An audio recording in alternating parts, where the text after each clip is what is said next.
মনে হয় কেউ আমাকে জড়িয়ে ধরে শুয়ে আছে। আমি চোখ মেলে তাকিয়ে দেখি একটা মেয়ে আমার বুকে মাথা রেখে জড়িয়ে ধরে শুয়ে আছে। আমি স্বপ্ন ভেবে আবার শুয়ে পড়লাম। এবার আমার নিঃশ্বাস নিতে কষ্ট হচ্ছে, দম আটকে যাচ্ছে। আমি চোখ মেলে তাকিয়ে দেখি নিধি আপু আমার ঠোঁটের সাথে তার ঠোঁট লাগিয়ে শুয়ে আছে। আমি লাথি দিয়ে আপুকে খাট থেকে ফেলে দিলাম। আপু খাট থেকে পড়ে গিয়ে চেঁচানো শুরু করে দিছে। আপুর চেঁচানোর শব্দ শুনে আম্মু, বড় আম্মু, দাদু দৌড়ে আমার রুমে আসলো। রুমে এসে দেখে নিধি আপু নিচে পড়ে আছে আর চিৎকার করছে। কি হয়েছে মামনি? নিধি আপু কিছু বলছে না, লাল চোখে রাগী লোকে আমার দিকে তাকিয়ে আছে। আপুকে দেখে আমি এমনিতে অনেক ভয় পাই। নীল, ও নিচে পড়ে আছে কেন? জানি না। সত্যি করে বল বলছি। বলবো আপু। আমি বলছি, আগে আমাকে ওঠাও। তারপর আম্মু আর বড় আম্মু মিলে নিধিকে উঠিয়ে খাটে বসিয়ে দিল। আমি একেবারে খাটের এক কোনায় দাদুর কাছে গিয়ে বসলাম, কারণ বাসার একমাত্র দাদুই আমার সাপোর্টে আর সবাই বিপক্ষে। নিধি আপু আম্মুকে জড়িয়ে ধরে বলতে শুরু করলো। ছোট আম্মু, তোমার ছেলে অনেক খারাপ। কি করেছো এই বাদরটা? আম্মু বলল যে নীল এখন ঘুম থেকে ওঠেনি। যা তো মা, নীলকে একটু ডেকে তুলে দে, কলেজে যেতে হবে তো তোদের। আমি এসে দেখি নীল ঘুমিয়ে আছে। আমার প্রচন্ড ঘুম পেয়েছিল। আমি নীলের বুকে শুয়ে পড়ি। তাই ও ঘুম থেকে উঠে আমাকে লাথি মেরে উপর থেকে নিচে ফেলে দেয়। নীল, নিধি যা বলছে তা কি সত্যি? আসলে হয়েছে কি, আমি যা বলছি তার উত্তর দে। দাদু দেখো তোমার নাতিকে কেমন করতেছে। ছোট বৌমা, তুমি চুপ থাকো। দাদুর কথা শুনে আম্মু চুপ হয়ে গেল। দাদুকে সবাই ভয় পায়, আব্বু, বড় আব্বু, বাসার সবাই দাদুর কোনো কথা ফেলে না। কি হয়েছে নীল, তুই আমাকে বল। তোমার নাতনি আমাকে কিস করেছে। এই বিষয়ের জন্য তুই ওকে খাট থেকে ফেলে দিবি? ও তো অন্য কাউকে করেনি, নিজের জামাইকেই তো করেছে। ও মা, আমাদের বিয়ে হয়েছে জানতাম না তো। ফাইজলামও করবি না। নীল তো ঠিকই বলেছে, বিয়ে তো আর হয়নি। এটা নিয়ে নীলকে আর কেউ কিচ্ছু বলবে না। রিদিকে ওষুধ লাগিয়ে দাও, তাই হবে। আচ্ছা আব্বু, আপনি নিচে যান। হুম, আমি গেলাম। আর একটা কথাও যেন না হয়। তারপর দাদু চলে গেল। বড় আম্মু গিয়ে ওষুধ নিয়ে আসলো। যে আমাকে ব্যথা দিয়েছে সেই ঔষধ লাগিয়ে দেবে। আমাকে তো কামলা পাইছো তোমার। ছোট আম্মু, আমি কিন্তু ঔষধ লাগাবো না। মামনি, তোমাকে নীলই ওষুধ লাগিয়ে দিবে। নীল, ওষুধ লাগিয়ে দে। পারবো না। বাবা, বাচ্চাদের মতো জেদ করিস না, একটু লাগিয়ে দে প্লিজ। জানোসই তো নিধি, একবার বলেছে তুই মলমটা না দিয়ে দিলে ও দিবেই না। ওকে তুমি বললে দেখে শুধু লাগিয়ে দিব।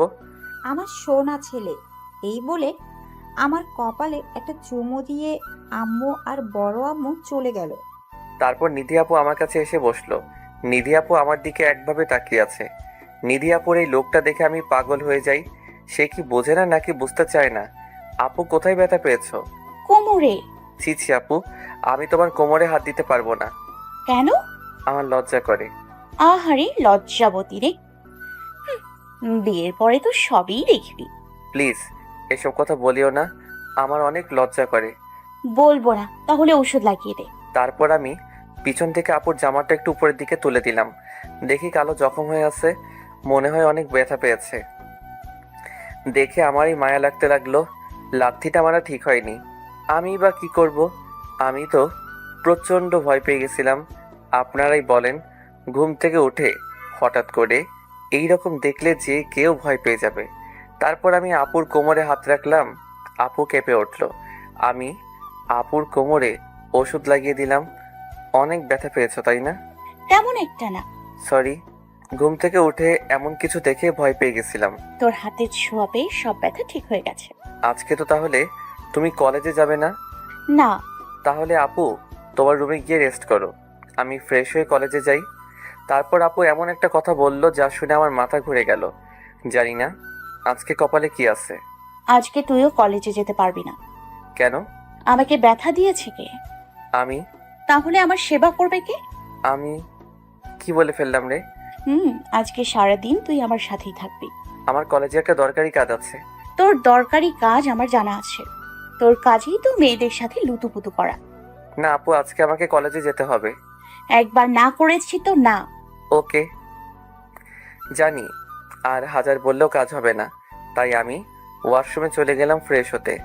ফ্রেশ হয়ে রুমে আসলাম, দেখি আপু আমার ফোন চেক করছে। করুক, এটা তার নিত্যদিনের কাজ। আপু আমাকে দেখে ফোনটা রেখে দিল। আমি দেখেও না দেখার ভান করে রইলাম। ব্রেকফাস্ট করছো? কখন করলাম? তোকে ডাকতে এসে এখনই এই অবস্থা। ওকে, শুয়ে থাকো তুমি, আমি খেয়ে তোমার জন্য নিয়ে আসি। যা।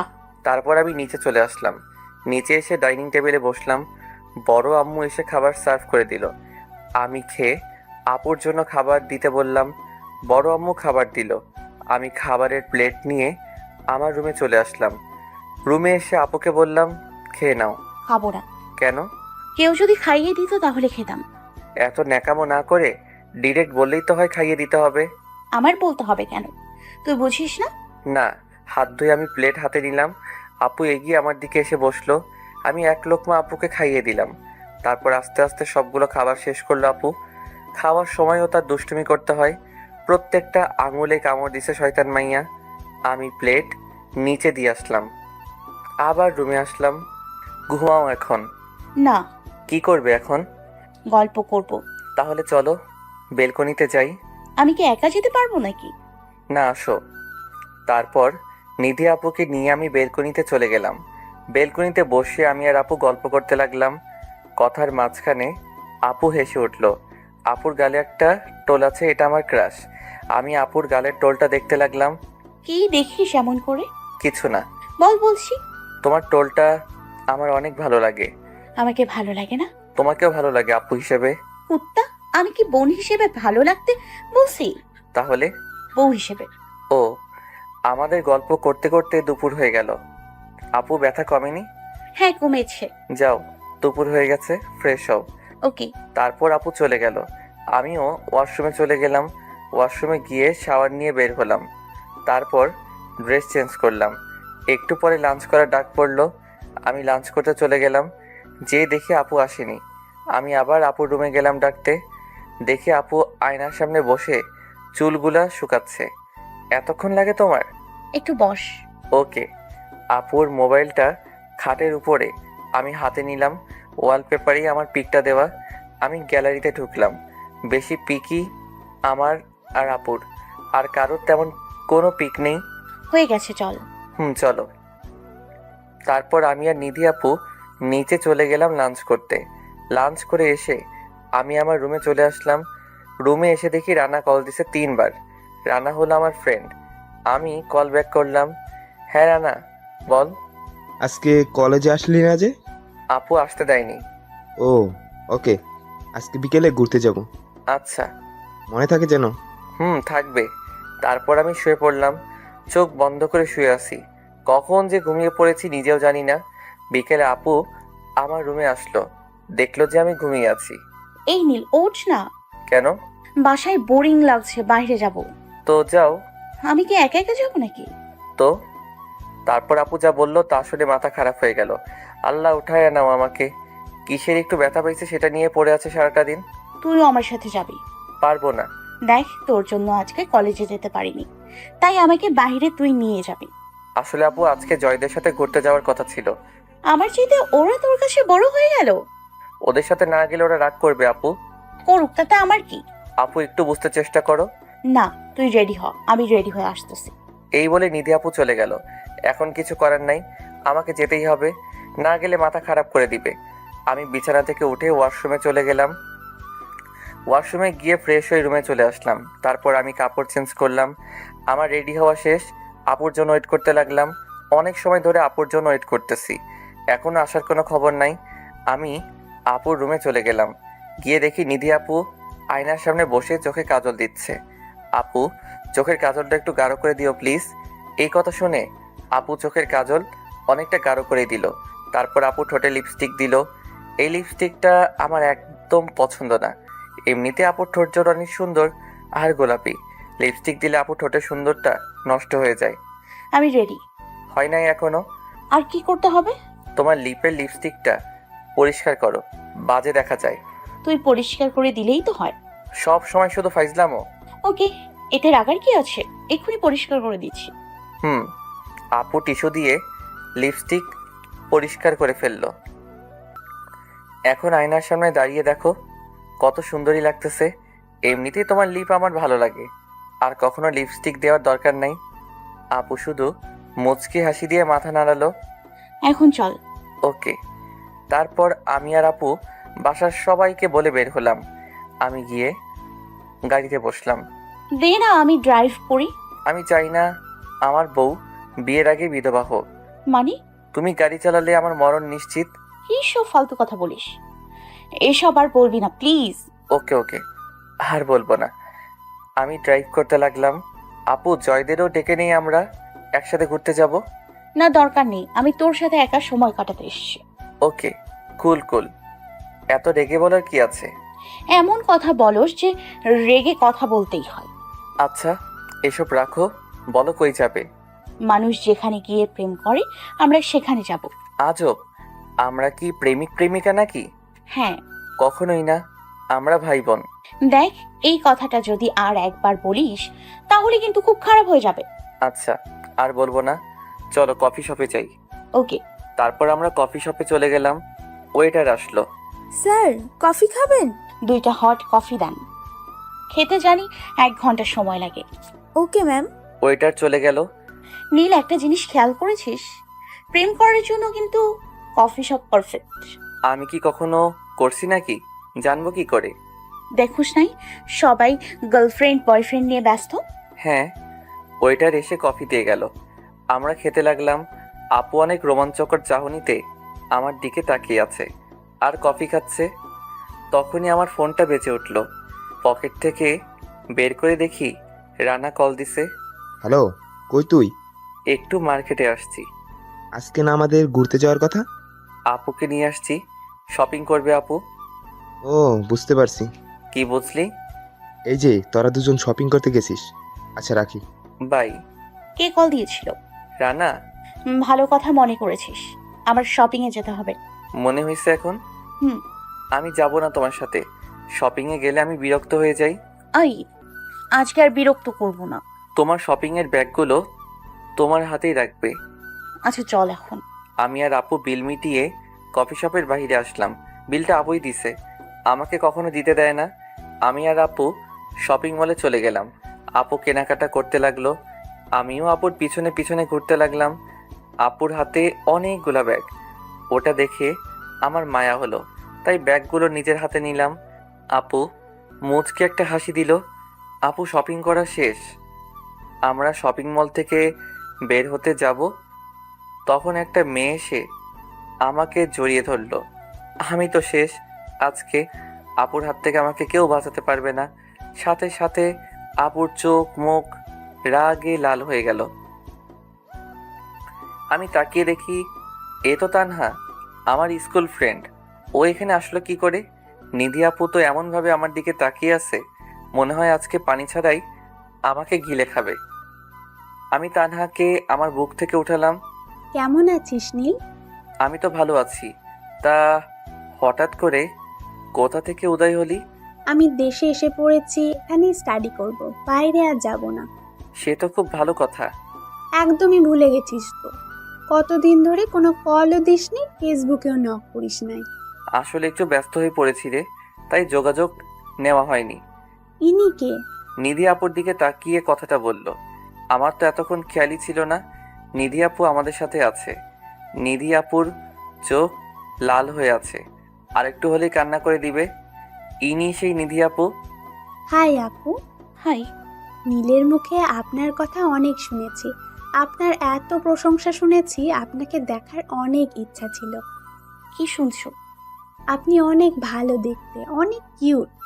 আপনি নীলকে অনেক ভালোবাসেন, আপনাদের বিয়ে ঠিক হয়ে আছে, এমনকি নীলও আপনাকে ভালোবাসে। তানহা, তুই যে কাজে এসেছিস সে কাজে যা বোন।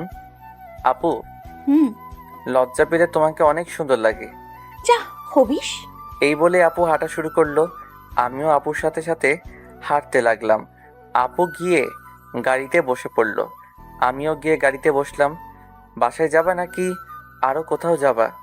লেকের পাড়ে যাব। ওকে। তারপর আমরা গাড়ি নিয়ে লেকের পাড়ে চলে গেলাম। আমরা গাড়ি থেকে নেমে হাঁটতে লাগলাম। আপু একবার আমার হাতের সাথে তার হাত ছোঁয়া লাগাচ্ছে, আবার হাত দূরে নিয়ে যাচ্ছে। আপু দোটানায় পড়ে গেছে। হাত ধরলে যদি কোনো রিয়াক্ট করি তাই সাহস পাচ্ছে না। আমি আপুর হাতটা ধরে ফেললাম। আপুর মুখে হাসি ফুটে উঠল। মনে হয় এটার অপেক্ষায় ছিল এতক্ষণ। তারপর আমরা একটু ঘুরে বাসায় চলে আসলাম। বাসায় এসে আপুর রুমে চলে গেল, আমি আমার রুমে চলে গেলাম। রুমে এসে আমি শুয়ে পড়লাম। অনেক টায়ার্ড লাগছে। একটু পরে আপু আসলো আমার রুমে। এসে কোনো কথা না বলে আমার বুকে মাথা দিয়ে শুয়ে পড়ল আর আমাকে জড়িয়ে ধরলো। কি করছো কি আপু? কেন, তোর ভালো লাগে না? আমার শ্বশুরই লাগে তো। লাগুক, তাতে আমার কি? তোমার রুমে চলে যাও, যে কেউ এসে পড়বে আমার রুমে। এখন কেউ আসবে না, সবাই জানে তুই আর আমি একসাথে আছি এখন। বিয়ের আগে এসব ঠিক না। আমাকে ঠিক ভুল শেখাতে আসবে না। তুমি তোমার রুমে যাও তো প্লিজ। না, যাব না। কি করবি তুই? আপু আমার কেমন জানি লাগতেছে, কিছু একটা হয়ে যাবে কিন্তু। কি হবে, হলেও হোক, আমার কোনো প্রবলেম নেই। তোমার কোনো লজ্জা নাই?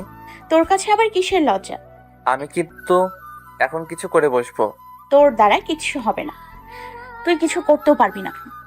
এই কথা শুনে আমি আপুকে আমার নিচে ফেলে দিলাম। তারপর আমি আপুর উপরে শুয়ে পড়লাম। আপু আমার মুখের দিকে হা করে তাকিয়ে আছে। আমি সাথে সাথে চার ঠোঁট এক করে দিলাম। আমি আপুকে অনেকক্ষণ কিস করলাম। আপুর অবস্থা খারাপের দিকে, নিঃশ্বাস ঘন হয়ে আসছে। তাই আমি আপুকে ছেড়ে দিলাম। আমি হাঁপাচ্ছি, আপু হাঁপাচ্ছে। কি হলো, ছাড়লি কেন? বিয়ের আগে আর কিছু করা পসিবল না। কি হবে তাই? প্লিজ আপু, জোর করো না আমাকে। নীল, কাছে আয়, কিচ্ছু হবে না। এই বলে আপু আমাকে জড়িয়ে ধরলো। আমি আর নিজেকে কন্ট্রোল করতে পারলাম না। ঠাস করে আপুর গালে একটা লাগিয়ে দিলাম। সবকিছুর একটা লিমিট আছে। কিছু না বলাতে অতিরিক্ত বাড়াবাড়ি শুরু করছে। তুই আমার শরীরে হাত তুললি? হ্যাঁ তুলছি, দরকার পড়লে আরো তুলবো। দেখ নীল, খারাপ কিছু ভাবিস না। আমি তোকে নিজে চাইতে বেশি ভালোবাসি। আমি চাই আমার সব কিছু দিয়ে তোকে ভালোবাসতে। তোর সকল চাহিদাই আমি পূরণ করতে চাই। আমি চাই না তুই অন্য কোনো মেয়ের প্রতি আকৃষ্ট হ। তুই শুধুই আমার।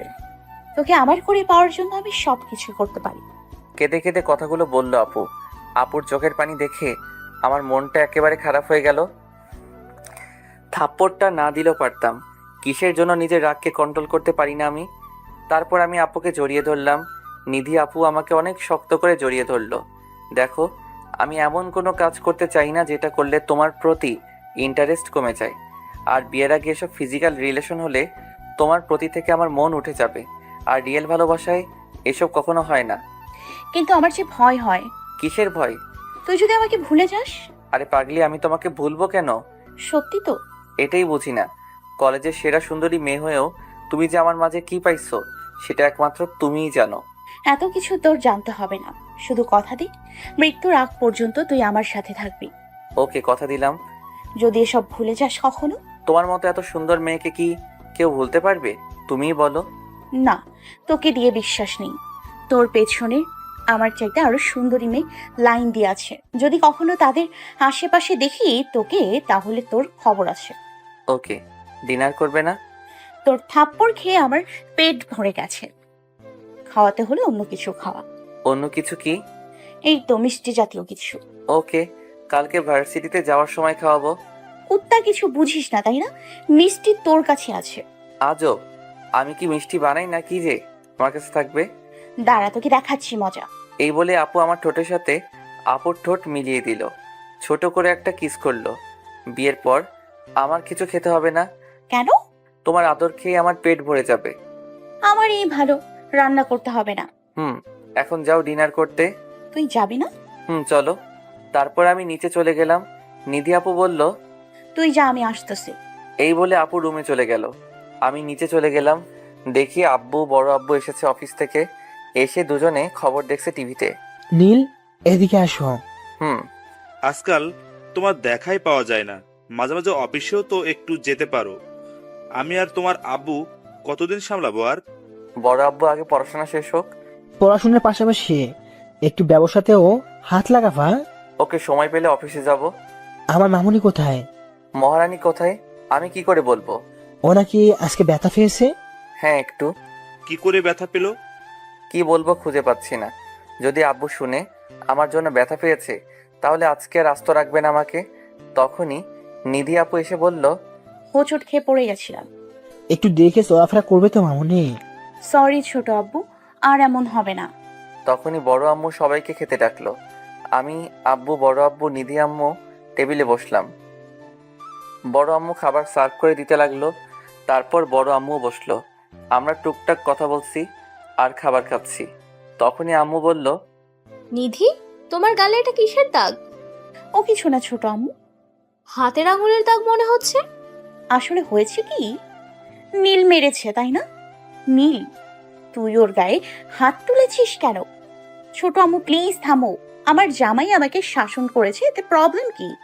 এই কথা শুনে আমার গলায় খাবার আটকে গেল। আমি কাশতে লাগলাম। বড় আম্মু আমাকে পানি খাইয়ে দিল। তারপর আমি স্বাভাবিক হলাম।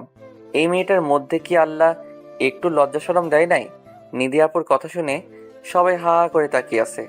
আর কেউ কিছু বলল না। আমি শুধু হালকা খেয়ে রুমে এসে পড়লাম। আমি ভাবতে লাগলাম এই পাগড়িটাকে পাবনা নিয়ে রেখে আসতে হবে।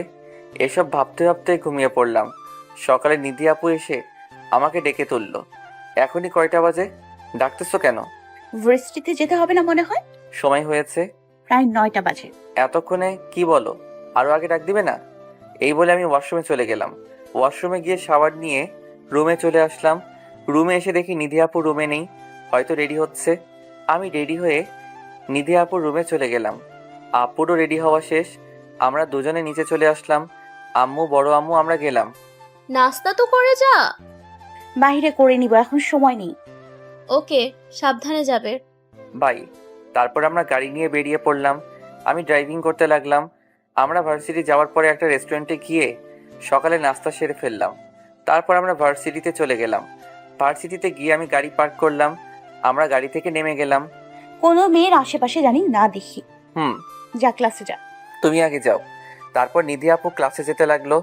আমিও পিছনে পিছনে যেতে লাগলাম। আপু পরে অনার্স 3য় বর্ষে আর আমি প্রথম বর্ষে। তখন ইউনিভার্সিটির কিছু সিনিয়র ছেলে আপুকে বাজে মন্তব্য করতে লাগলো, অনেক খারাপ কথা বলতে লাগলো। আপু কিছু না বলে ক্লাসে চলে গেল। নিধি আপু লড়াই ঝগড়া একদম পছন্দ করে না। আমি জয়দের আসতে বললাম, ওরা আসলো। আমি আমার গাড়ি থেকে একটা রডের খণ্ড নিয়ে আসলাম। নিজের সেফটির জন্য সব সময় এটা সাথে থাকে। আমরা গিয়ে ছেলেগুলোর সামনে দাঁড়ালাম। ওখানে একটা ভার্সিটি ছাত্র সংগঠনের সেক্রেটারি, তাই কেউ কিছু বলতে পারে না, সবাই ভয় পায়। ওর নাম সুহেল। কি হলো, সামনে দাঁড়ালি কেন? নিধি আপুকে কি বললি তুই? এটা সিনিয়রদের ব্যাপার, তুই বুঝবি না। এই কথা বলার সাথে সাথে আমি রড দিয়ে ওর মাথায় আঘাত করলাম। মাথায় আঘাত করাতেই মাথা থেকে ছিটকে রক্ত পড়তে শুরু করলো। সোহেল মাথা ধরে বসে পড়লো। এটা দেখে ওর সাথে ওর দুজন ফ্রেন্ড ছিল, ওরা এগিয়ে আসলো। ওদের দুজন ফ্রেন্ড কেউ এই অবস্থায় করলাম।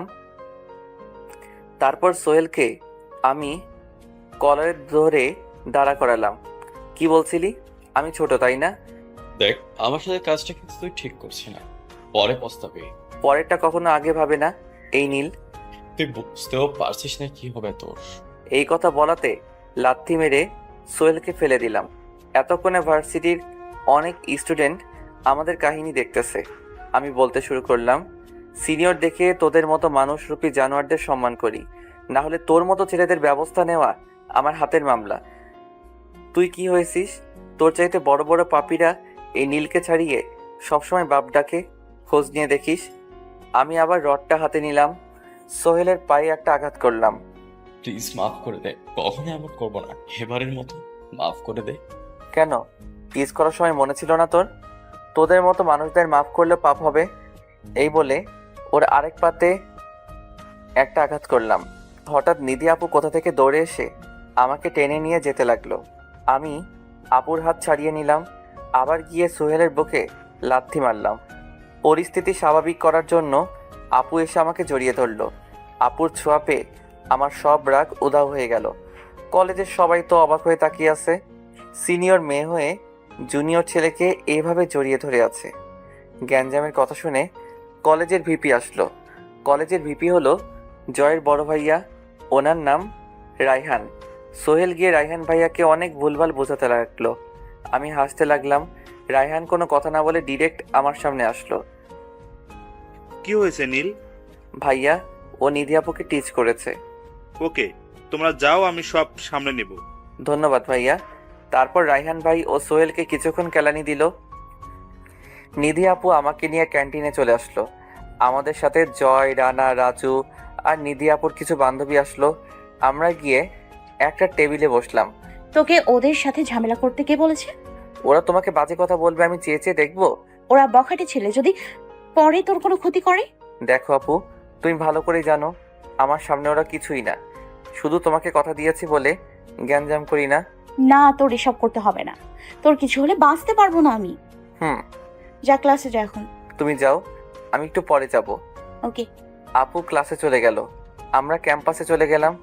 মামা, একটা মেয়ে পছন্দ হয়েছে। কে সে? আমাদের এই বিভাগেরই, গতকাল নতুন ভর্তি হয়েছে। কে মেয়েটা? এই যে মাঠে বসে আছে। মেয়েটাকে পিছন থেকে দেখা যাচ্ছে, মুখ দেখা যাচ্ছে না। আমি মেয়েটার পিছনে দিয়ে ডাক দিলাম। আমার দিকে তাকালো মেয়েটা। তারপর আমি যাকে দেখলাম তাকে দেখার জন্য মোটেও প্রস্তুত ছিলাম না। আমার দিকে তাকালো মেয়েটা, আর কেউ না, তানহা। ওর সাথে আছে জান্নাত, আমাদের ক্লাসমেট, যার সাথে শপিং মলে দেখা হয়েছিল। আরে নীল, তুই? আমারও তো এক প্রশ্ন। আমি তো এখানেই ভর্তি হয়েছি। আমিও এই ভার্সিটিতে পড়াশোনা করি। তাহলে তো ভালোই হলো। তানহা, তোর সাথে আমার একটা কথা আছে। হ্যাঁ, বল। এদিকে আস, পার্সোনাল কথা। আমার এত মরা শখ নেই নিধি আপুর হাতে। প্রপোজ করবি নাকি? যতই বলস না কেন, নিধি আপু তোকে অনেক। হ্যাঁ জানি তো। তারপর আমি আর তানহা ক্যাম্পাসে চলে আসলাম। ক্যাম্পাসে এসে আমি আর তানহা একটা টেবিলে বসলাম। আমরা কফি খেতে লাগলাম। কি বলবি বল। আগে বল, রাখবি? ওকে, বল তো। ওর সাথে রিলেশন করবি? সরি, আমি পারবো না। প্রবলেম কি? তুই ভালো করে জানিস আমি তোকে লাইক করি, বাট নিধি আপু তোকে অনেক ভালোবাসে, তাই তোর লাইফ থেকে সরে এসেছি। আমি রিলেশনে জড়াতে চাই না। প্লিজ রাজি হয়ে যা তুই। সরি রে। আমি তানহার হাত ধরে ফেললাম। প্লিজ রাজি হয়ে যা। ছেলেটা অনেক ভালো, ও তোকে অনেক ভালোবাসে। এই ফার্স্ট টাইম ও কোনো মেয়েকে ভালোবেসেছে। তুই অনেক লাকি রে। ওকে, ওর নামটা কি? জয়। ছেলেটা তার জন্যই তো সকালে আমার দিকে ড্যাব ড্যাব করে তাকিয়েছিল। তুই চিনলি কেমন করে? আমি আমার এক ফ্রেন্ডের কাছে ওর নাম জিজ্ঞাসা করেছিলাম। তখনই কেউ একজন এসে আমার হাত ধরে টান দিয়ে উঠিয়েই ঠাস করে আমার গালে একটা থাপ্পড় মারলো। আমি তাকিয়ে দেখি নিধি আপু। আমি অবাক হয়ে গেলাম, নিধি আপু আমার গায়ে হাত তুললো। তোর মতো চরিত্রহীন লম্পটকে ভালোবেসেছিলাম আমি? আমার ভাবতে ঘৃণা করতেছে। কি বলছো এসব? ও আমার ফ্রেন্ড। ফ্রেন্ড তাই না? তুই যখন মাঠ থেকে ওর সাথে আসতেছিলি তখনই তোদের আমি ফলো করি। আরে এসে শুনি মেয়েটা তোকে ভালোবাসার কথা বলছে, আবার তুই ওর হাত ধরে আছিস। ভুল বুঝতেছো তুমি। নিজের চোখ কখনো ভুল হতে পারে না। প্লিজ আপু, আমার কথাটা শোনো। চোখের দেখাও কিন্তু ভুল হয়। আমি আপুর হাতটা ধরে ফেললাম। আপুর সাথে সাথে আমাকে আরেকটা থাপ্পড় মারলো। তোর সাহস হলো কি করে আমার হাত ধরার, চরিত্রহীন ছেলে? আপুর কথা শুনে আমি অবাক হয়ে গেলাম। এতক্ষণে কলেজের সবাই ক্যাম্পাসে চলে এসেছে। আমার সব ফ্রেন্ডরা, নিধি আপুর ফ্রেন্ডরা। আমি শুধু নিচের দিকে মাথা দিয়ে তাকিয়ে আছি। আপু, আমাদের কথাটা শুনেন। তানহা প্লিজ চুপ হয়ে যা। আমার কথা শুনে তানহা আর কিছু বলল না। তখনই সোহেল আর ওর কিছু ফ্রেন্ড আমার দিকে তাকিয়ে আসলো। এখানে এভাবে একটা মেয়েকে কেন বিরক্ত করছিস? আমাদের ব্যাপার আমাদের বুঝতে দে। এই বলাতে সোহেল আমার গালে একটা থাপ্পড় মারলো। আপু কিছুই বলছে না, এটা দেখে আমি অবাক হয়ে তাকিয়ে আছি। আপু কি করে এতটা স্বার্থপর হয়ে গেল? জয়, রানা ওরা এগিয়ে আসতে চাইলে আমি হাতের ইশারা দিয়ে ওদের থামিয়ে দেই। আমি উঠে যাই, গিয়ে আবারও আপুর হাতে ধরি। আপু প্লিজ, ঠান্ডা মাথায় কথা বলি আমরা। সোহেল এবার এসে আমাকে ধাক্কা দিয়ে ফেলে দিল।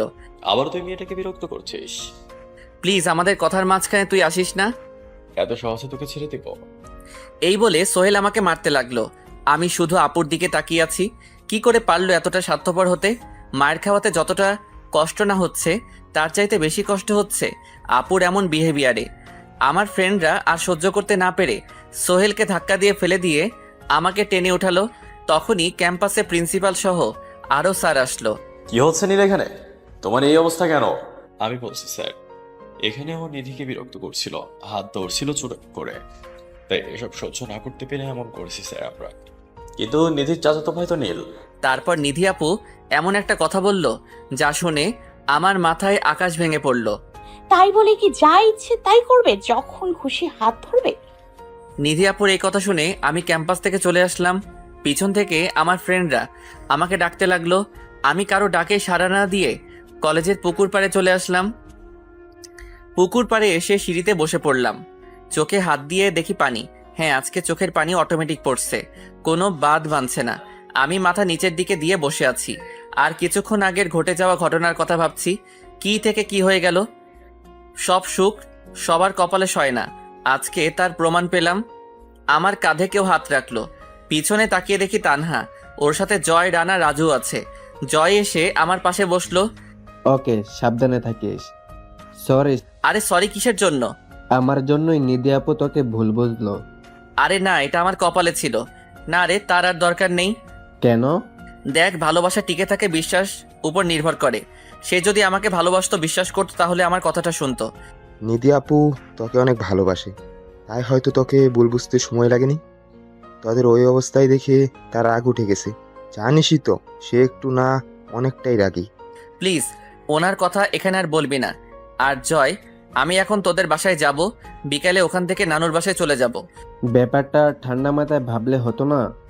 প্লিজ এই বিষয়ে আর একটা কথাও বলতে চাই না। আচ্ছা, তাহলে সবাই আমার বাসায় চলো। দুপুরের খাবার খেয়ে নীলকে বাস স্টপে দিয়ে এসে যে যার বাসায় চলে যাবে।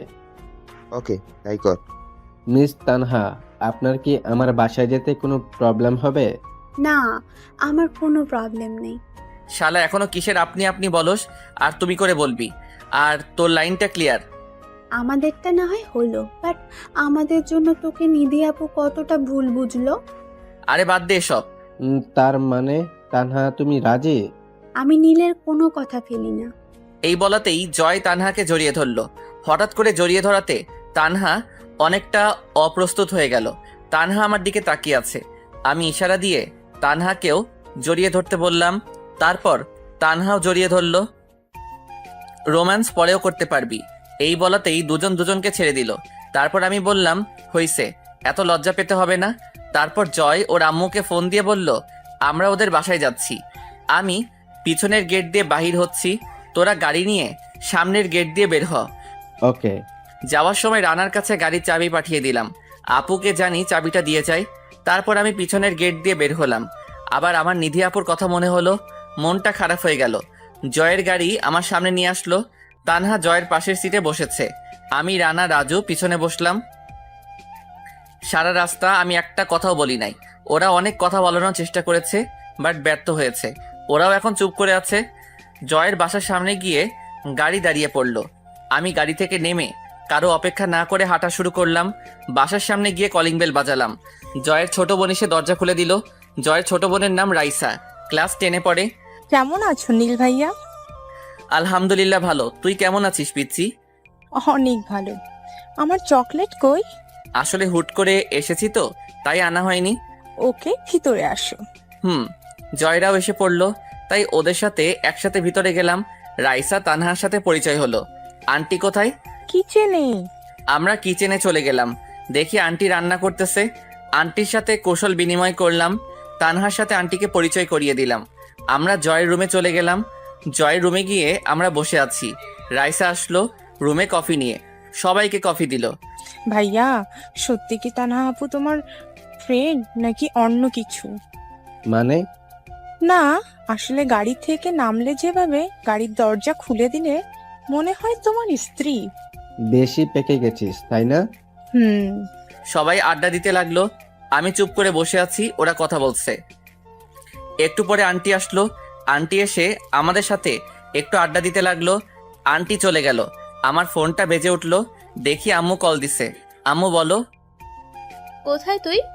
জয়ের বাসায়। নিধির সাথে কিছু হয়েছে তোর? না তো। তাহলে আসছে থেকেই কান্না করছে? জানি না আমি। বাসায় আয়। আজকে বিকালে নানুর বাসায় যাব। হঠাৎ করে? ভালো লাগতেছে না, কিছুদিন ঘুরে আসি। বাসায় আয়, কাপড় নিয়ে যা। যাওয়ার সময় মার্কেট থেকে নিয়ে নিব। ওকে। আমার সিম অফ থাকবে, নানুরটা দিয়ে ফোন দিব। সাবধানে যাবি। দুপুরে আপু খেতে না চাইলে জোর করে খাইয়ে দিও। ওকে। তারপর আপু কল কেটে দিল। দেখ নীল, আর একবার ভেবে দেখ। আর ভাবার কিছু নেই। চল এখন খেতে চল। তারপর আমরা নিচে চলে গেলাম, খেতে বসলাম। খাওয়া শেষ হলো, আমরা ছাদে চলে গেলাম। ছাদে গিয়ে আড্ডা দিলাম। তারপর আন্টি আর রাইসার কাছ থেকে বিদায় নিয়ে চলে আসলাম। জয়, রানা, রাজু, তানহা আমার সাথে বাস স্টপে আসলো। আমি সিম এটা অফ রাখবো। তাহলে যোগাযোগ হবে কি করে? নিউ সিম নিব। ওকে। বাস ছেড়ে দেওয়ার সময় হয়েছে, আসি আমি বাসে উঠে গেলাম। আমি ভিতরে গিয়ে সিটে বসলাম। সকালে জয় অনলাইনে টিকিট কেটে রেখেছিল। বসে আছি, বাস ছেড়ে দেওয়ার সময় হয়ে গেছে। ভাবলাম পাশের সিটে কেউ নেই হয়তো, তাই এক সিটে বসে আরেক সিটে পা দিলাম। কানে হেডফোন লাগিয়ে নিলাম, গান শুনতেছি। তখনই কেউ একজন আমার শরীরে ধাক্কা দিল। আমি তাকিয়ে দেখি একটা মেয়ে রাগান্বিত হয়ে আমার দিকে তাকিয়ে আছে। বুঝলাম না এভাবে কেন তাকিয়ে আছে। কিছু বলবেন? সিট কি দুইটাই আপনার? না, তাহলে 2 সিট দখল করে বসে আছেন কেন? আসলে আমি মনে করেছিলাম এই সিটটা কেউ বুকিং করেনি। এটা আমার সিট। সরি। এই বলে পাটা সরিয়ে নিলাম। আমি জানালা দিয়ে বাহিরের দিকে তাকিয়ে আছি। বাস ছেড়ে দিল। আমার নানুর বাসা চট্টগ্রাম, যেতে যেতে সকাল হয়ে যাবে। ফোনে সিমও নেই যে অনলাইনে যাব। অনেকটাই বোরিং লাগতেছে। পাশের সিটে কোনো ছেলে বসলেও গল্প করতে করতে যাওয়া যেত। মেয়েদের সাথে তো আমি এমনিতেই কথা কম বলি, আর রাগ বাড়িয়ে কথা বলার তো কোনো প্রশ্নই আসে না। তখনই মেয়েটি বলে উঠল, হাই, আমি হিয়া। হুম। আপনার নাম বলেন। আমার নাম নীল। কিসে পড়েন? অনার্স প্রথম বর্ষে। আপনি? ইন্টার সেকেন্ড ইয়ারে। তা কোথায় যাচ্ছেন? সিলেট। এটা তো চট্টগ্রামের বাস। আজব তো, জানেন যখন তো প্রশ্ন করেন কেন? আরে বোকা, বলতে চাচ্ছি চট্টগ্রামে কোথায় যাচ্ছেন? নানুর বাসায়। আপনি কি বিরক্ত হচ্ছেন? আসলে মেয়েদের সাথে কথা বলার অভ্যাস নেই তো। আমিও ছেলেদের সাথে বেশি কথা বলি না, বাট আপনাকে দেখে অন্যরকম মনে হলো, তাই পরিচিত হলাম। কেন, আমাকে দেখতে কি এলিয়েনের মতো যে অন্যরকম লাগে? না, অন্য কোনো ছেলে থাকলে এতক্ষণে অনেক কথাই বলতো, ফেসবুক আইডি চাইতো, নাম্বার চাইতো, বাট আপনি ওরকম না। ও আচ্ছা। আপনার বাসা কি ঢাকায়? হ্যাঁ। তারপর হিয়া নামের মেয়েটি আর কিছু বলল না। আমিও আগ বাড়িয়ে কিছু বলিনি। এমনিতে মনটা খারাপ আজকে নিধি আপুর ব্যবহারে। রাত প্রায় 11টা বাজে। আম্মুকে একটা কল করা উচিত, বাট আমার তো সিমই নেই ফোনে। এই মেয়েটার কাছে কি ফোনটা চাইবো? আবার যদি কিছু মনে করে। কিছু বলবেন? আসলে বাসায় একটু কল করতে চেয়েছিলাম, বাট আমার ফোনে সিম নেই। ওহ, আমারটা দিয়ে করেন। এই বলে হিয়া ওর ফোনটা দিল। আমি আম্মুর নাম্বার উঠিয়ে কল দিলাম। আম্মু কল রিসিভ করলো। আম্মু, আমি নীল। তোর নাম্বার বন্ধ কেন? আমি ওই সিমটা আর ইউজ করব না। কি পাগলামি শুরু করলি বল তো দেখি। এদিকে নিধি পাগলের মতো করছে। নিধি আপু দুপুরে খেয়েছে। হ্যাঁ, অনেক কষ্ট করে খাওয়াতে হয়েছে। নিধি আপুকে বইল না যে আমি নানুর বাসায় আছি। ওকে, এটা কার নাম্বার? অচেনা একজনের। ভালো থেকো, রাখি, বাই। বাই। আমি কলটা কেটে দিলাম। তারপর হিয়াকে মোবাইলটা দিয়ে দিলাম। আমি হিয়াকে একটা ধন্যবাদ দিলাম। বাসের সিটে হেলান দিয়ে শুয়ে আছি। আচ্ছা, আপনার কিছু হয়েছে? আমাকে বলছেন? আপনি ছাড়া এখানে কে আছে? না তো আমার কি হবে? তাহলে আপনার চোখে পানি কেন? তারপর আমি চোখে হাত দিয়ে দেখি সত্যি চোখে পানি। আমি চোখটা মুছে ফেললাম। অমনি বাসটা থেমে গেল। একটা রেস্তোরাঁর সামনে বাসটা পার্ক করলো। সবাইকে রাতের খাবারের জন্য বলা হলো। চলেন খেয়ে আসি। মুড নেই। এত কথা বলেন কেন? আসতে বলছি, আসেন। খেতে খেতে আপনার সব গল্প শুনবো। আমি আর না করলাম না। বাসটা একটা গ্রামে এসে থামছে। আমরা দুজন রেস্তোরাঁয় চলে গেলাম। হিয়া খাবার অর্ডার করলো। তারপর আমি সব কিছু হিয়াকে বললাম। এসব শুনে হিয়া আমার দিকে হা করে তাকিয়ে আছে। এই ছোট্ট একটা কাহিনী নিয়ে এত কিছু? হুম। মেয়েটিকে বোঝানো উচিত ছিল আপনার। সে তো শুনতেই চাইনি। খুব খারাপ হয়েছে আপনার সাথে। বাস ছেড়ে দিবে, চলেন। তারপর আমি বিল দিয়ে বাসে চলে গেলাম। বাসে গিয়ে আমি আমার সিটে বসে পড়লাম। আমার প্রচণ্ড ঘুম পাচ্ছে। আমি ঘুমিয়ে পড়লাম। হঠাৎ করে আমার ঘুমটা ভেঙে গেল। উঠে দেখি আমি হিয়ার কাঁধে আমার মাথা। আমি একটু অপ্রস্তুত হয়ে গেলাম, সরি। It's okay. তারপর আর ঘুমালাম না। হিয়ার সাথে টুকটাক কথা বলতে লাগলাম। সকালে গিয়ে চট্টগ্রাম বাস স্টপে বাস থামলো। আমি আর হিয়া বাস থেকে নেমে গেলাম। অনেক কথা বলছি, পরিচয় হয়েও ভালো লাগলো। আপনার নাম্বারটা দেওয়া যাবে? সরি, আমার সিম নেই। ইটস ওকে, তাহলে আসি, ভালো থাকবেন। আপনিও। তারপর হিয়া চলে গেল। আমিও একটা রিক্সা নিয়ে নানুর বাসায় চলে গেলাম। গিয়ে কলিং বেল দিলাম, দরজাটা খুলে গেল। আমি যাকে দেখলাম অবাক হয়ে গেলাম, উনিও আমাকে দেখে অবাক হয়ে গেছে। দরজাটা খুলে দিল হিয়া। হিয়াকে দেখে আমি একটা বড় ধরনের শক খেলাম। ও নানুর বাসায় কি করছে? এই যে মিস্টার, ফলো করা হচ্ছে। আজব তো, আমি আপনাকে ফলো করতে যাব কেন? তাহলে আপনি এখানে কি করছেন? এটা আমার নানুর বাসা। Oh sorry. It's okay. আমি বাসার ভিতরে গেলাম, দেখি নানু ড্রয়িং রুমে বসে আছে। নানু আমাকে দেখে আমার দিকে এগিয়ে আসলো। কেমন আছো নানু? এতদিন ভালো ছিলাম না, এখন তুই এসেছিস, ভালো থাকবো। বুড়ি।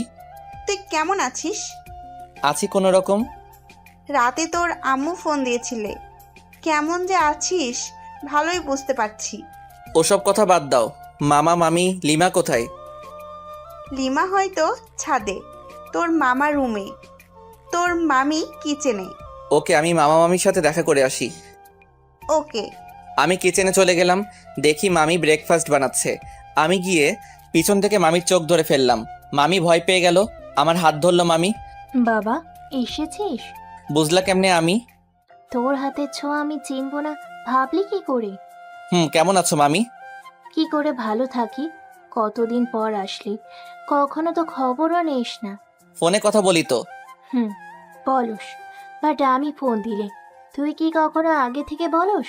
সরি, যাও, এখন থেকে প্রতিদিনই কথা বলবো। মনে থাকলে হয়। থাকবে মনে। অনেক জার্নি করে এসেছিস, যা ফ্রেশ হয়ে রেস্ট নে।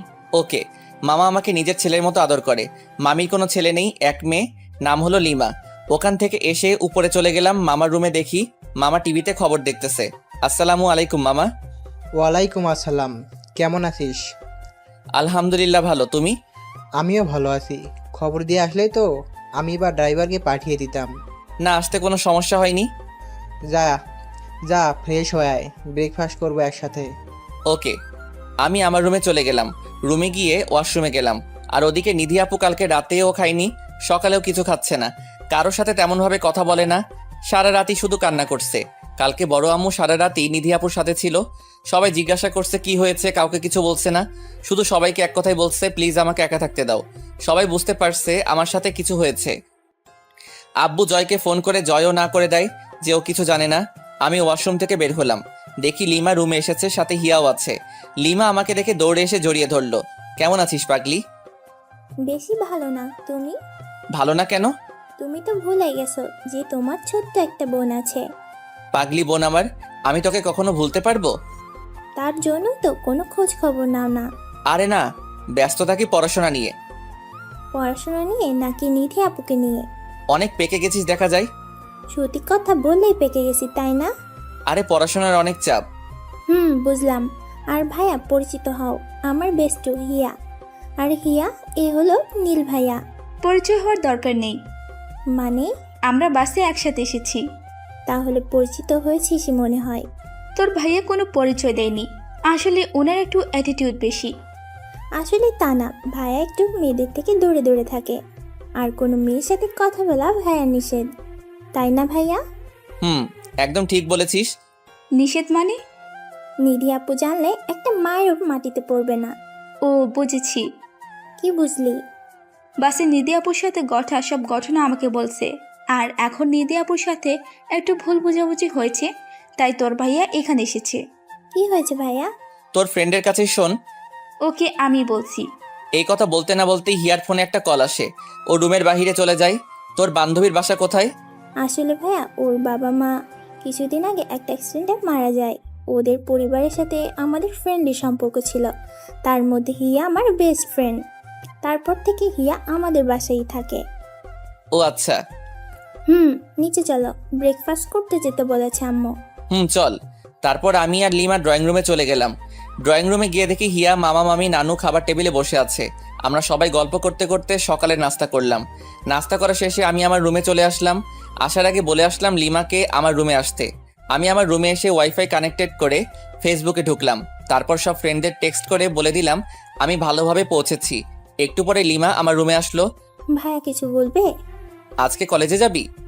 আজকে আর যাব না। রেডি হ, শপিংয়ে যাব। কেন? আরে গাধি, আমার সাথে কোনো কাপড় আনতে দেখছস নাকি সারাদিন এক ড্রেসেই থাকবো? ভাই হিয়াকেও কিন্তু সাথে নিয়ে যাব। আচ্ছা, দুজনে রেডি হ, যা। লিমা চলে গেল। আমি শুয়ে পড়লাম। আবারও আমার নিধি আপুর কথা মনে হলো। নিধি আপুর কথা মনে হওয়াতেই মনটা খারাপ হয়ে গেল। আমি কেন তার জন্য কাঁদবো? সে তো আমাকে ভালোই বাসে না। ভালোবাসলে তো সে একটিবার হলেও আমার কথাটা শুনতো, আর চরিত্রহীনও বলতো না। একা থাকলেই এসব মনে হবে। তাই আমি নিচে চলে গেলাম। নিচে নানু আর মামি টিভি দেখতেছে। মামি, মামা কোথায়? অফিসে চলে গেছে। কেন, কিছু লাগবে? আরে না, দেখছি না, তাই জিজ্ঞাসা করলাম। লিমা আর হিয়া রেডি হয়ে আসলো। মামি আর নানুকে বলে আমরা গাড়ি নিয়ে চলে গেলাম। আমি ড্রাইভ করছি, হিয়া আর লিমা পিছনে বসেছে। আমি একটা শপিং মলের সামনে গাড়ি পার্ক করলাম। আমরা মলের ভিতরে ঢুকতে যাব, তখনই আমার সাথে কারো ধাক্কা লাগে। তারপর আমি তার দিকে তাকাই। যাকে দেখি তাকে দেখে আমার মুখে হাসি ফুটে ওঠে। সে সাথে সাথে আমাকে জড়িয়ে ধরে। তারপর আমি তার দিকে তাকিয়ে দেখি সজীব, আমার স্কুল ফ্রেন্ড। সজীব এসেই আমাকে জড়িয়ে ধরলো। আমিও জড়িয়ে ধরলাম। কেমন আছিস? এই তো ভালো, তুই? আলহামদুলিল্লাহ। তোর সাথে এইভাবে দেখা হবে কখনো ভাবিনি। সত্যি আমি সারপ্রাইজড। চল এক জায়গায় বসে কথা বলি। কফি শপে চল। আপনারা যান, আমি এখানে আছি। আমরা যাব মানে? আমি সবার সাথেই কফি খাই না। কথাটা সজীবের দিকে তাকিয়ে বলল। আমি কিছুই বুঝতে পারলাম না। আচ্ছা, তোর নাম্বারটা দে তো। ফোনে সিম নেই। তুই দে, আমার সিম নেই। ওকে। সিম নেই কেন? সে অনেক কাহিনী, নেক্সট মিটে বলবো। ওকে, আমি আসি। তারপর হিয়ার দিকে কিছুক্ষণ তাকিয়ে থেকে সজীব চলে গেল। আমি কিছুই বুঝলাম না। থাক, এসব নিয়ে মাথা ঘামানোর সময় এখন না। তারপর আমি কিছু কেনাকাটা করলাম। আমরা একটা ঘড়ির দোকানে গেলাম। দেখো কোনটা ভালো লাগে। ভাইয়া, তোমার জন্য। না, তোদের জন্য। আমার লাগবে না। এত কথা শুনতে লাইক করি না আমি। সরি। আপনাদের জন্য দুটি পছন্দ করেন, আমার জন্য একটা। ওকে। আমাদের ঘড়ি কেনা হলে আমরা গাড়িতে এসে বসি। কি খাবি লিমা? ভাইয়া, ফুচকা। আপনি কি খাবেন? আমিও ফুচকা খাবো। আমি একটা ফুচকার দোকানের সামনে নিয়ে গাড়ি রাখলাম। তোমরা খেতে থাকো, আমি আসি। কই যাবে? 5 মিনিটে আসবো। ভাইয়া, তুমি স্মোক করতে যাবে? আরে না, এসব এখন খায় না। আমি জানি, বাট তুমি কোথাও যাবে না, বসে থাকো। ওকে। ওরা ফুচকা খেতে লাগলো। এমনভাবে খাচ্ছে মনে হয় বহু বছর পরে খাচ্ছে। আমি ওদের খাওয়া দেখতে লাগলাম। ওদের খাওয়া শেষ হলে আমি বিলটা দিয়ে দিলাম। আমরা আবার গিয়ে গাড়িতে বসলাম। আচ্ছা, সিম পাওয়া যাবে কোথায়? তুমি যাও, আমি রাস্তা বলে দিচ্ছি। ওকে। তারপর আমরা সিম কিনে বাসায় চলে আসলাম। বাসায় এসে আমি আমার রুমে চলে আসলাম। একে একে আমার সব ফ্রেন্ডকে কল করলাম। শুধু বাসায় ফোন দিলাম না, বাসার কাউকে জানানো যাবে না যে আমি সিম ইউজ করতেছি। আর জয়দেরও বলে দিছি, নাম্বার চাইলে জানি না দেয়। শেষে আমি সজীবকে কল করলাম। আসসালামু আলাইকুম। ওয়ালাইকুম আসসালাম। নীল। বিকালে মিট করব। ওকে, লোকেশন টেক্সট করে দিয়ে দিস। Okay bye. কলটা কেটে দিলাম। দেখতে দেখতে বিকাল হয়ে গেল। আমি আর সজীব একটা কফি শপে মিট করলাম। কি কফি বল? Black coffee. সে অভ্যাসটা এখনো আছে। বদলানোর চেষ্টা করেনি। এখন বল, হিয়া তোকে দেখে এমন করলো কেন? হিয়াকে আমি অনেক আগে থেকেই ভালোবাসি। তারপর আমাদের রিলেশনও ছিল, বাট একটা ভুলে সব নষ্ট হয়ে যায়। এখনো ভালোবাসো? অনেক। ফিরে আসতে চাইলে ফিরিয়ে নিবি? হুম। ওয়েট। আমি লিমাকে কল করে 10 মিনিটের মধ্যে এখানে আসতে বললাম হিয়াকে নিয়ে। কিছুক্ষণ হিয়া আর লিমা কফি শপে আসলো। লিমা এসে আমাদের সাথে বসলো, বাট হিয়া এখনো দাঁড়িয়ে আছে। পরে আমি বলতে শুরু করলাম, দেখো হিয়া, তুমি হয়তো আমার জীবনের সমস্ত কাহিনী শুনছো। ভালোবাসায় যদি বিশ্বাসই না থাকে, ওইটাকে ভালোবাসা বলে না। দুজন দুজনাকে এত ভালোবাসতো যা এখন শুধু ঘৃণায় পরিণত হয়েছে। সজীব তো তোমাকে এখনো ভালোবাসে। এরপর সজীব সবার সামনে কানে ধরে সরি বলল হিয়াকে। সবাই তাকিয়ে আছে সজীবের দিকে। দেখেন, আপনাকে যদি ভালোই না বাসতো তাহলে নিজের সম্মানের কথা চিন্তা করে হলেও এখানে সবার সামনে কানে ধরতো না। এইবার হিয়ার চোখ দিয়ে পানি এসে পড়ল। হিয়া সজীবকে অনেক শক্ত করে জড়িয়ে ধরল। আমিও সরি।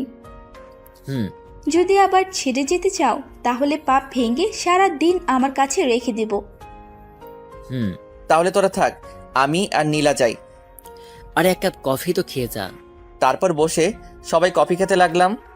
আচ্ছা, সজীব ভাইয়ের সাথে তোমার কেমন পরিচয়? আমি আর সজীব স্কুল জীবনে ভালো ফ্রেন্ড ছিলাম। হঠাৎ ওর বাবার ট্রান্সফার হয়ে যায়, তাই এখানে চলে আসে পরে আর কোনো যোগাযোগ করতে পারিনি। ও আচ্ছা, হিয়া তোরা সময় কাটা, আমরা যাই। আমি আর লিমা বাসায় এসে পড়লাম। এভাবে কেটে গেল 15 দিন। এই 15 দিনে আপুর সাথে একবারও কথা হয়নি, তাই একটু ভালো লাগতেছে না। ভাবতেছি কালকেই চলে যাব। গিয়ে আপুকে বোঝালেই বুঝতে পারবে।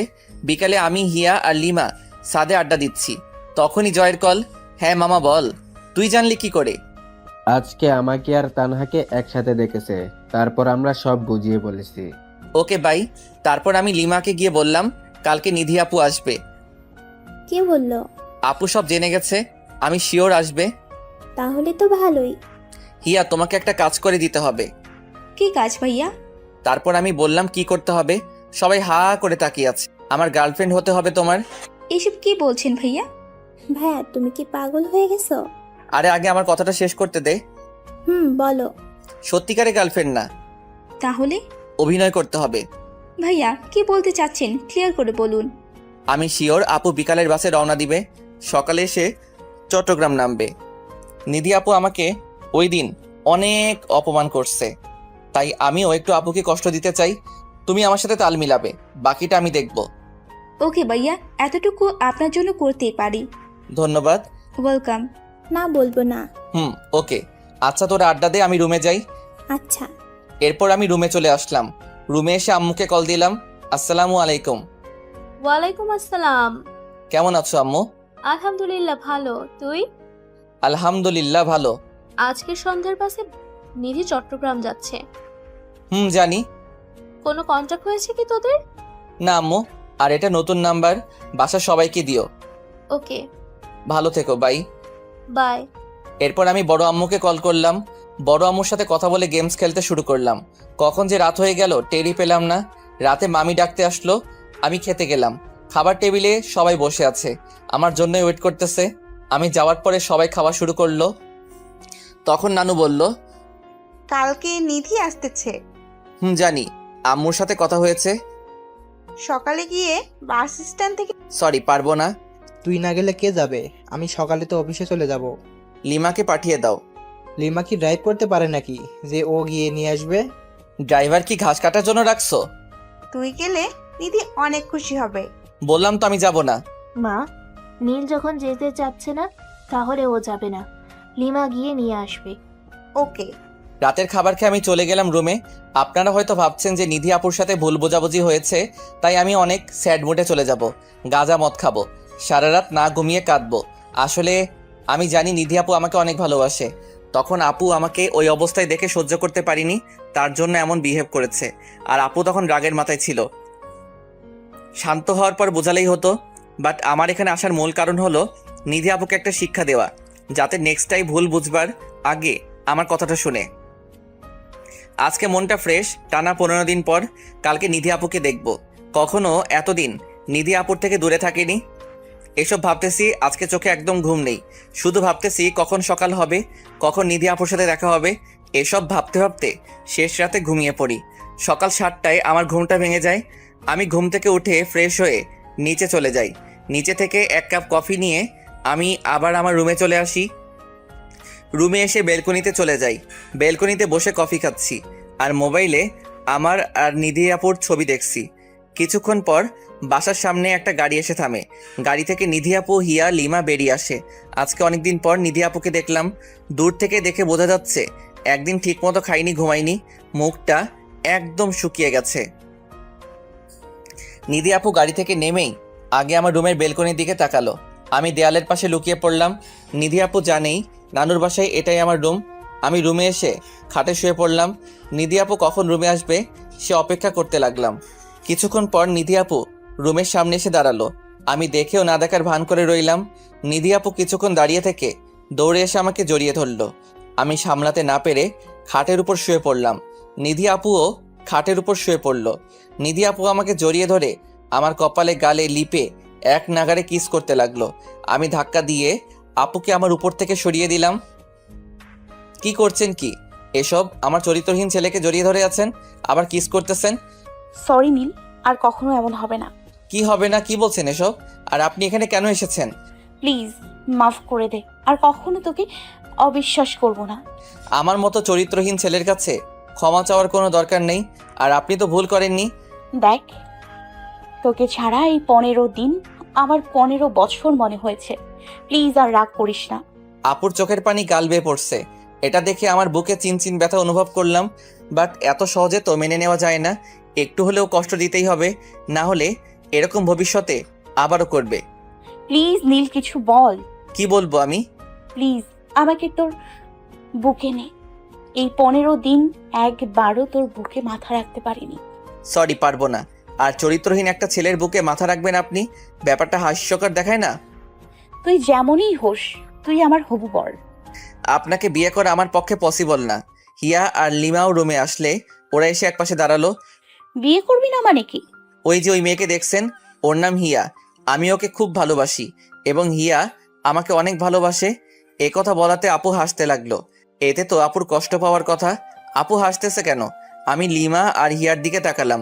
ওরা ইশারায় বলল, আমরা কিছু জানি না। দেখ নীল, তুই যতই রাগ করে থাকিস, বাট আমি জানি তুই আমাকে ভালোবাসিস। দেখ, তুইও যদি ওই অবস্থায় আমাকে দেখতি, তাহলে তোর কি মাথা ঠিক থাকতো? নীল, আমাকে ছাড়া এতদিন থাকলি কি করে? কষ্ট হয়নি? কষ্ট হলেও কিছু করার ছিল না। তখন তো রাগের মাথায় ওই রকম বিহেভ করেছি। আমাকে ভালো করে বুঝতাম না আমি? বাট তোমাকে একটা শিক্ষা দেওয়া উচিত ছিল, যাতে কখনো আর ভুল না বুঝতে পারো। না, কিছু করতে হবে না, আর কখনো ভুল বুঝবো না। মনে থাকে জানি। চলো ব্রেকফাস্ট করে আসি। না, কিছু করতে হবে না, আর কখনো ভুল বুঝবো না। অনেকদিন হলো একটা জিনিস খাওয়া হয় না, বলতে পারবো না, করে দেখাচ্ছি। কি? এই বলে নিধি আপু ধাক্কা দিয়ে আমাকে বিছানায় ফেলে দিল। তারপর আমার উপর শুয়ে পড়লো। কি করছো এসব? নিধি আপু আমার ঠোঁটে আঙ্গুল দিয়ে চুপ করতে বলল। আপু বলল, কোনো কথা হবে না। আজকে যদি কোনো কিছুতে বাধা দিস, তাহলে তোর খবর আছে। বুঝলাম না, নিধি আপু আজকে এমন কেন করছে? নিধি আপু যখন আমার ঠোঁটের সাথে তার ঠোঁট মিলাতে যাবে, তখনই বললাম, নানু তুমি কখন রুমে আসলে? এই কথা বলাতে নিধি আপুকে আমাকে ছেড়ে দিল। আমি ছাড়া পেয়ে দরজার সামনে চলে আসলাম। কই নানু? নানু আসে নাই তো। কই নানু? কুত্তা, তুই আমাকে বোকা বানালি। হ্যাঁ, পাগল হয়ে গেছো তুমি? হ্যাঁ, তোর ভালোবাসা পাওয়ার জন্য পাগল হয়ে আছি আমি। না ম্যাডাম, বিয়ের আগে এসব হচ্ছে না। কাছে আয় বলছি। আমাকে তো পাগলে পাইছে। এখন না আসলে কিন্তু পরে তোর 12টা বাজাবো। ওকে, আমি নিচে চলে গেলাম। গেলে আসো। খাবো না আমি। ওকে, নাই খেলে। এই বলে আমি নিচে চলে আসলাম। নিচে এসে ব্রেকফাস্ট করে নিধি আপুর জন্য রুমে নিয়ে গেলাম। জানি রাগ করে আছে, এখন যদি নিজের হাতে খাইয়ে দেই তাহলে রাগটা চলে যাবে। আমি খাবার নিয়ে রুমে চলে গেলাম। রুমে গিয়ে দেখি নিধি মনমরা হয়ে বসে আছে। আমি খাবারের প্লেট আপুর সামনে নিয়ে বললাম, খেয়ে নাও। ইচ্ছা নেই। প্লিজ খেয়ে নাও। কি শর্ত?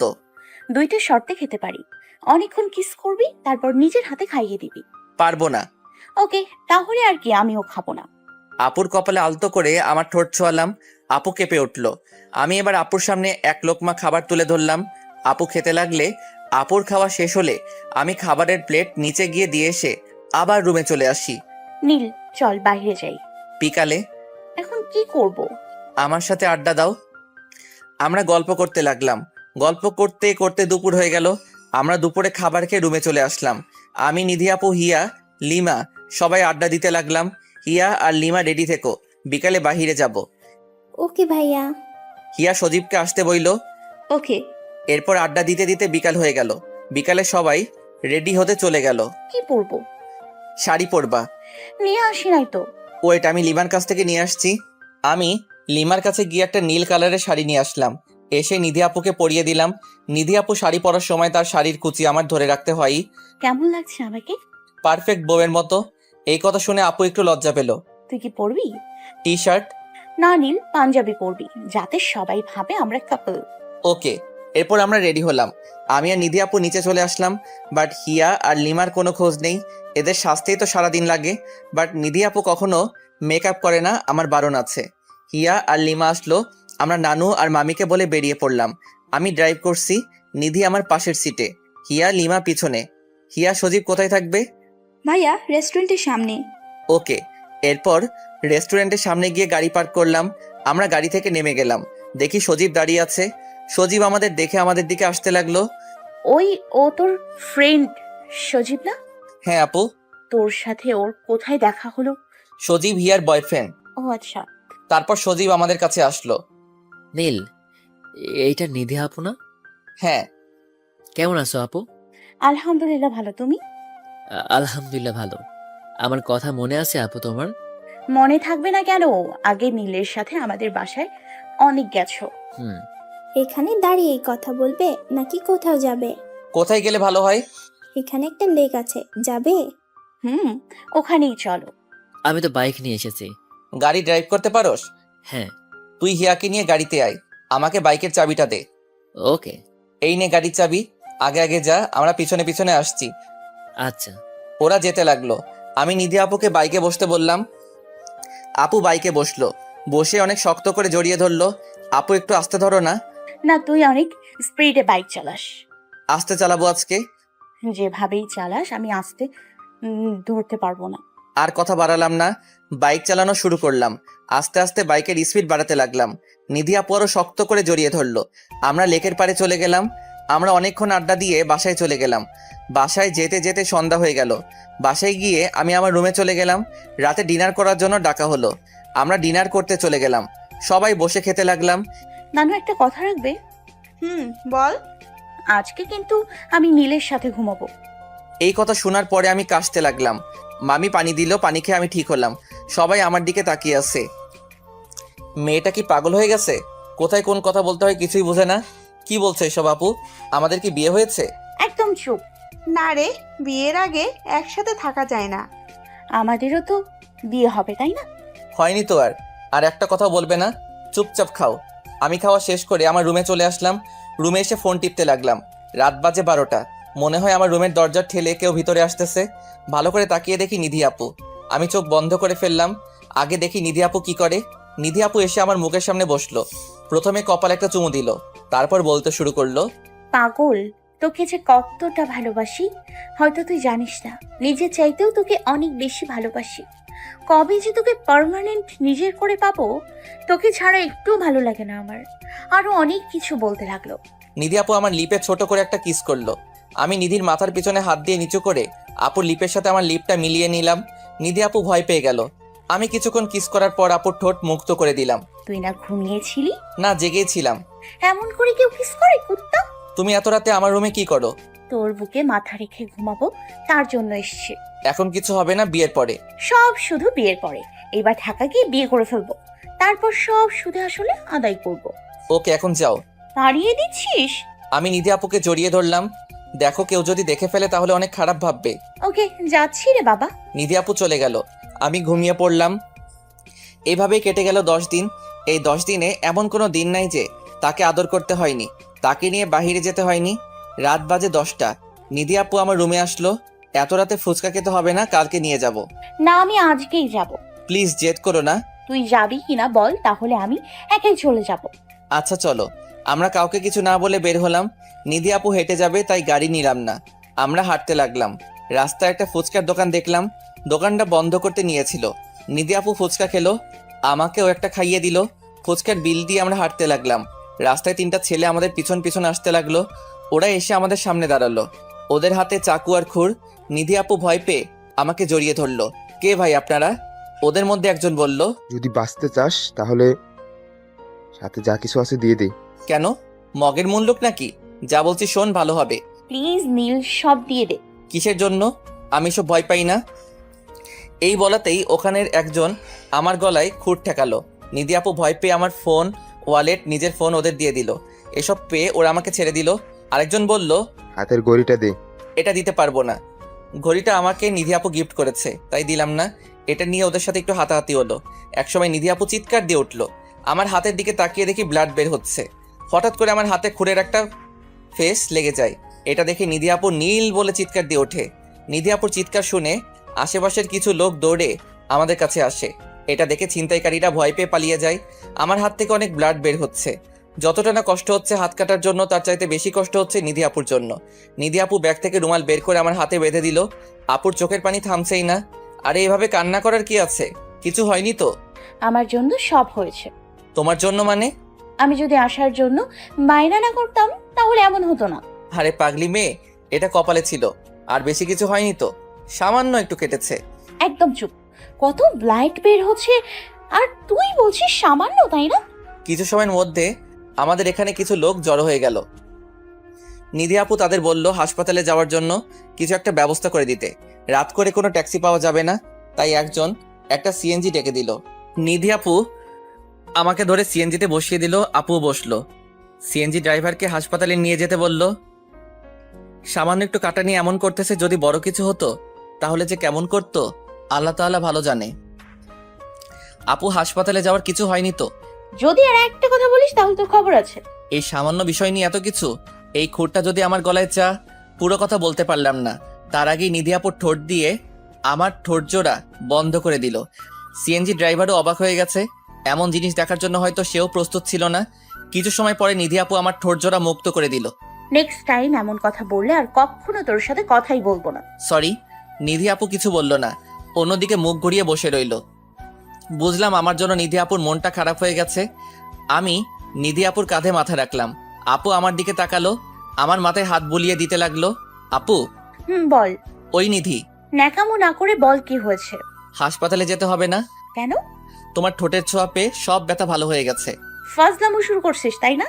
একদম না, সত্যি বলছি। সিএনজিটা থেমে গেল। ড্রাইভার বলল, আপা এটাই হাসপাতাল। নিধি আপু ওনাকে অপেক্ষা করতে বলল। ডাক্তার দেখিয়ে আবার এই সিএনজিতেই বাসায় ফিরতে হবে। হাসপাতালে সবচাইতে বড় ডাক্তারের কেবিনে গেলাম। কেবিনে গিয়ে দেখি এটা তো মামার বন্ধু। ওনাদের বাসায় আগে অনেক গেছি, অনেক দিন এই আঙ্কেলের সাথে দেখা হয় না। আসতে পারি আঙ্কেল? নীল, তুমি এখানে? আসসালামু আলাইকুম আঙ্কেল।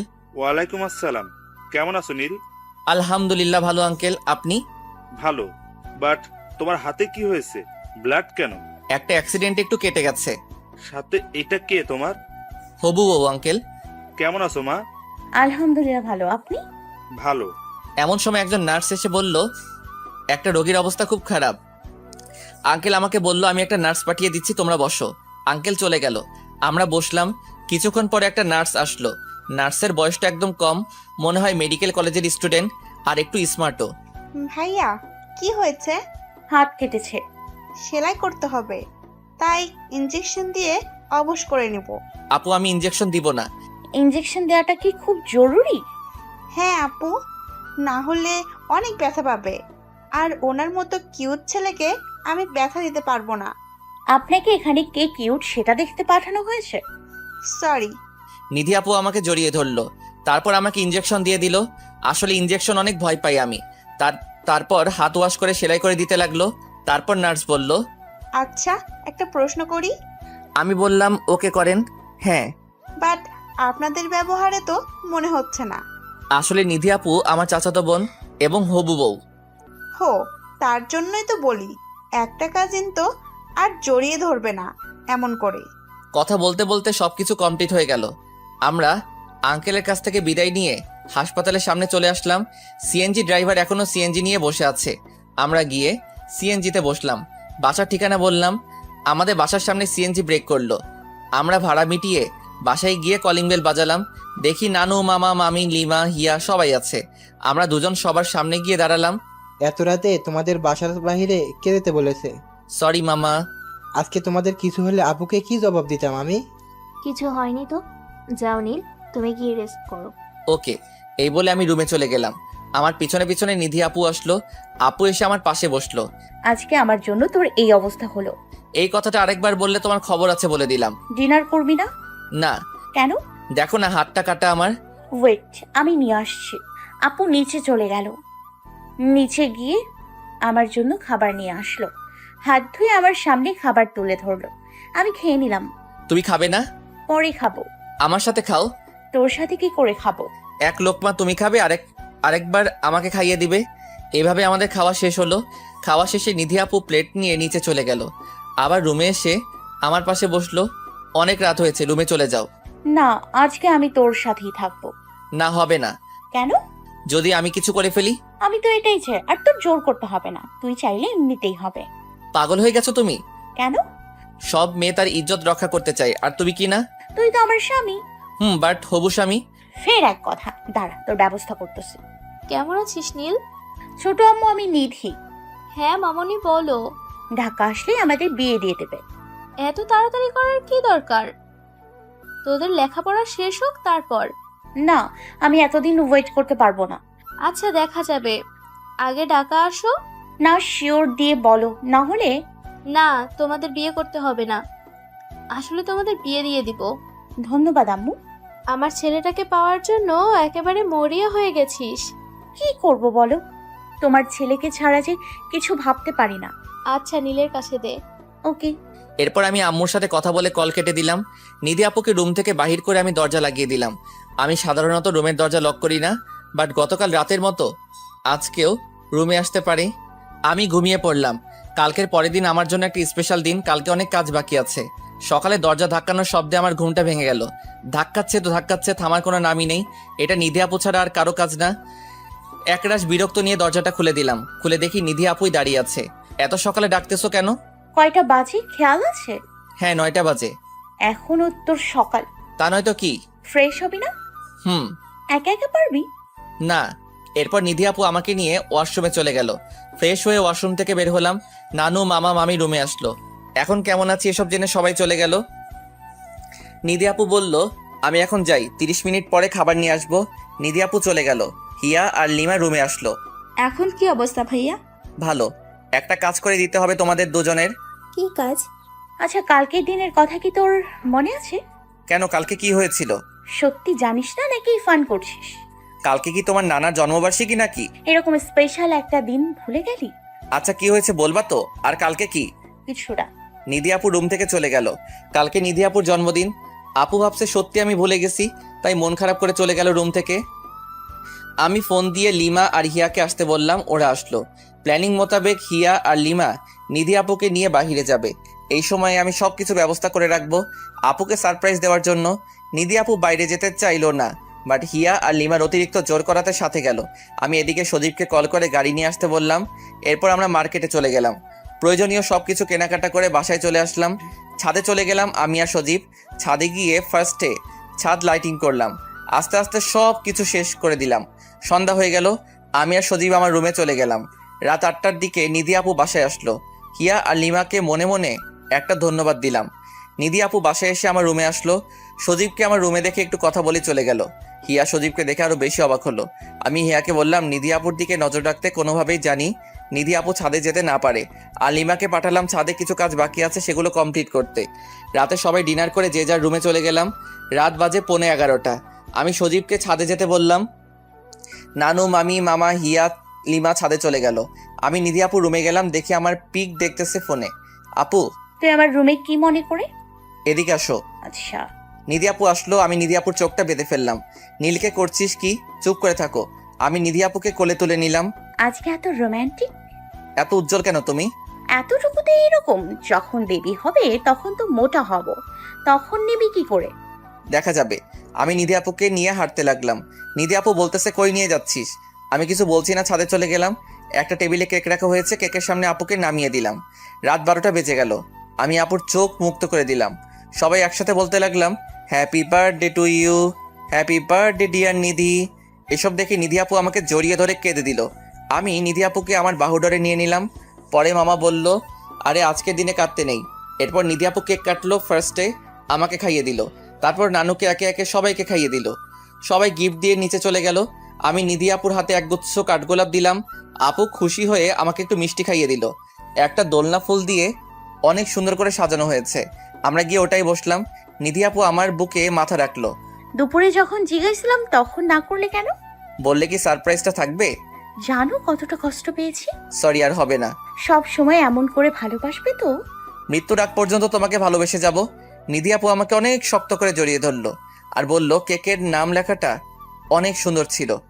কেকে লেখা ছিল হ্যাপি বার্থডে সিনিয়র প্রেয়সী। আমিও আপুকে অনেক শক্ত করে জড়িয়ে ধরলাম। আপু আমার বুকে ঘুমিয়ে পড়ল। আমি নিধি আপুর কপালে একটা চুমু খেয়ে বললাম ভালোবাসি পাগলি, নিজের চাইতেও বেশি।